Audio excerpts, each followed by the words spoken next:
सम्मानीय सुधी दर्शक बंधु मंचस्थ नाटक परिसमाप्ति आउ केतोटी मुख्य दृश्य पर एठी आपण मानकु गोटाए कथा कहि रखुछु ए होउची कलार माटी कला को सकारात्मक ढंग रे गढ़ी तोलिबार माटी तेणु ए मां माटी को हम परिवार तरफ मुंडनुआ प्रणाम ताछड़ा कला संस्कृति ऐतिह्य परंपरा को बंचे रखिया पाई आपण मानक प्रयास प्रचेष्टा त्याग पाई आम अनुष्ठान तरफ आपण मानक अशेष अशेष धन्यवाद एवं शुभकामना सबु परे आपण मानक निरवता श्रृंखला मझिरे मझिरे करताली दे कलाकार मानक उत्साहित करिवार तरीका आपण माने स्पष्ट प्रमाण करी दउचंती जे नाटकटी आपण मानक मन को छुईछि जदि हां तबे दर्शक बंधु आपण मानक बहुमूल्य मतामत को करताली माध्यम जनांतु धन्यवाद दर्शक बंधु आपण मानक अशेष अशेष धन्यवाद एठी शुणु आसंता काली नाटक संबंध सूचना आसंता काली यात्रा मौरमणि शिवानी नाट्य मंचस्थ करिब द्वितीय रजनी अनुष्ठान विस्फोरक नाटक जो नाटक सारा ओडिशार कोणे अनुकोणे उत्साह उत्सव पलटि जो नाटक यात्रा जगत पाई आलोड़न सृष्टि करिछि जो नाटक प्रत्येक रंगीन रंगमंच तीन चार रात्रि धरी मंचस्थ करी अजस्र प्रशंसा साउंटी परिछि आसंता काली अनुष्ठान रसी विस्फोरक नाटक हा कृष्ण बोली जाओ जीव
रचना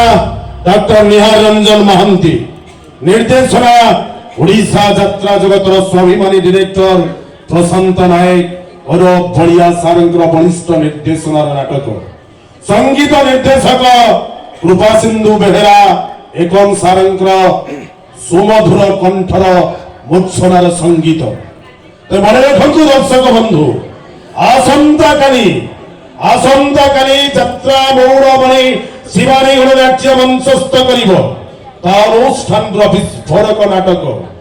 आपण मानकु मो आउ थरे सूचई देबाकू चाहूची जो नाटक की सारा ओडिसा रे कोणे अनुकोणे उत्साह उत्सव पलटिछि यात्रा जगत पई आलोड़न सृष्टि करिछि प्रत्येक रंगीन रंगमंच रे तीन चार रात्रि धरी मंचस्थ करी अजस्र प्रशंसा साउंटी पारिछि आसंता काली सेही नाटक अनुष्ठान विस्फोरक नाटक हा कृष्ण बोली जाऊ जीव प्रबल भिड़ रक्षा पाइबा आमर स्थायी काउंटर फ्री दिन 9टा ठारू खोली तेणु आपण मानकर मन मुताबक आम काउंटर टिकेट संग्रह कर नेबे मन रखु दर्शक बंधु आमर स्थायी काउंटर फ्री दिन 9टा ठारू खोली तेणु आपण माने आम काउंटर आपण मानकर मन मुताबक टिकेट संग्रह कर नेबे आउ एक विशेष घोषणा आसंता काली मार्गशीर मास गुरुवार हेतु मां मापुसी भौणी मानक देखिबार सुविधा निमंते आमर नाटक कार्यक्रम